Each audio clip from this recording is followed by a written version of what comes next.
Eto naman yung cooler na mukhang robot. At kamukha niya si Argus sa Mobile Legends. Bali naghanap kasi ako ng phone cooler na di baterya. Then nakita ko tong Blue Wow X3A. Na-curious ako sa design kasi parang robot yung itsura niya. At meron din siyang digital display. Para makita mo yung temperature ng cooler mo. So, yung box na natin. Bali, ito yung box. Nandyan yung image ng cooler at yung spare na battery. Magnetic pala tong battery na to at nakuha kong color is black color. Sa box, ang ganda ng packaging ng box niya. Tapos yung spare battery, naka-box din. Ang cool niyang tignan. Kakaiba to sa mga cooler na yung box ko. Meron palang kasama tong Type-C to USB cable at user manual. Ito naman yung cooler o yung Blue Wow X3A. Sa harap niyan, may mga grill tapos yung air intake niya. At napansin ko, may color effect siya sa loob. Medyo parang reflector o rainbow sa loob. Para siguro may nance niya yung kulay sa loob.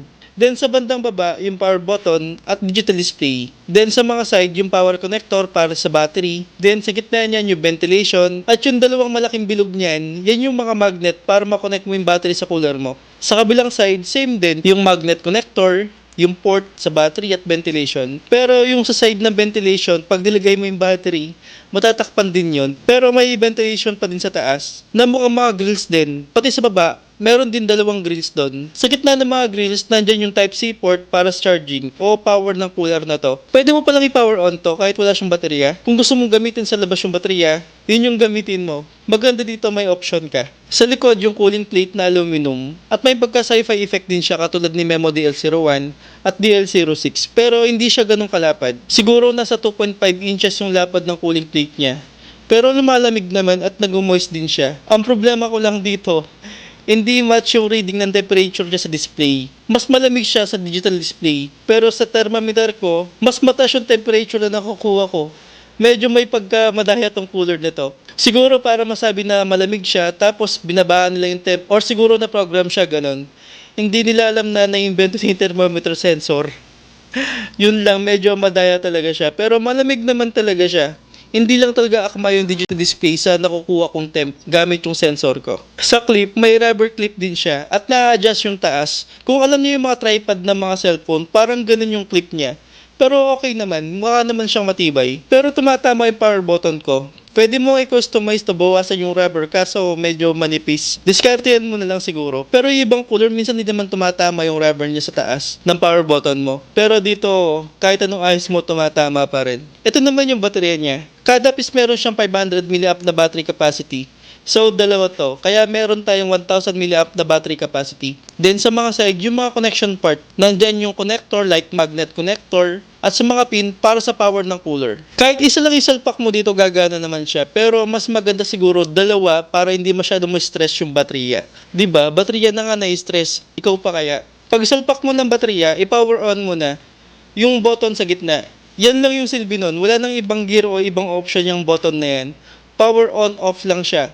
Napansin ko kapag battery yung power nito, mahina lang yung fan niya. Para siguro hindi masyadong malakas sa baterya. Pero kapag direct USB na siya, malakas yung fan niya. Sa baterya, pag gamit mo yung baterya, malamig naman siya tapos nagmo-moist din siya. Magagamit mo siguro tong baterya na to siguro 3 to 4 hours straight. Pero ito pa yung isang problema ko dito.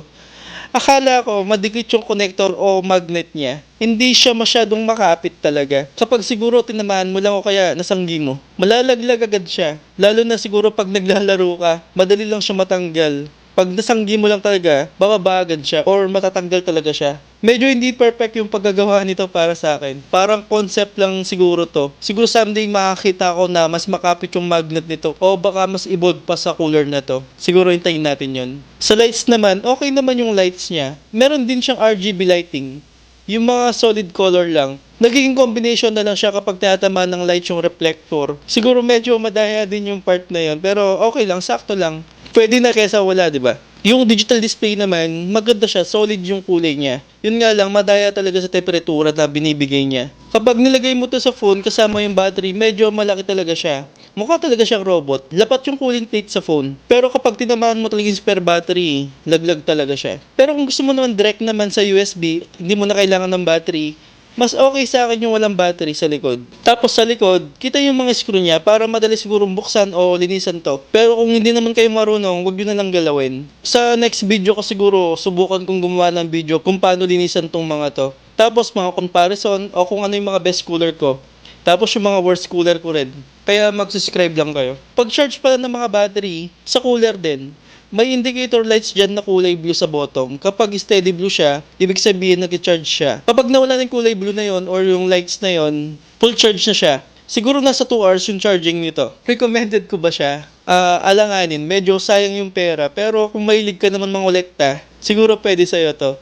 Okay yung cooler, pero yung battery alanganin talaga ako. Madali talaga siyang matanggal, hindi talaga siya makapit. Kung gagamitin mo to sa labas, siguro baka mahulog lang to. At yung display niya, iba yung temp na nakalagay sa display compare mo sa actual temperature na ginamit ko. Okay lang sana kung medyo malapit, pero malayo talaga. Siguro nasa 5 to 6 degree yung layo niya. Pero malamig naman talaga siya at nag-moist din. Gamit yung baterya or yung power cable niya. Okay lang siya sa direct power o charger or power bank. Wag lang siguro yung spare battery. Pero kung bibili nyo to, kasama naman siya doon. Magagamit mo naman siya kung trip mong gamitin yung cooler. Konting ingat lang siguro baka mahulog sa labas. O hindi ka makalaro ng maayos dahil madali nga lang siya matanggal. Next video ko, yung Tilex RX37 na cooler. Medyo nagustuhan ko siya dahil medyo mura siya. Napaka-elegante niyan tignan. Kaya subscribe lang kayo sa channel ko. Thank you for watching.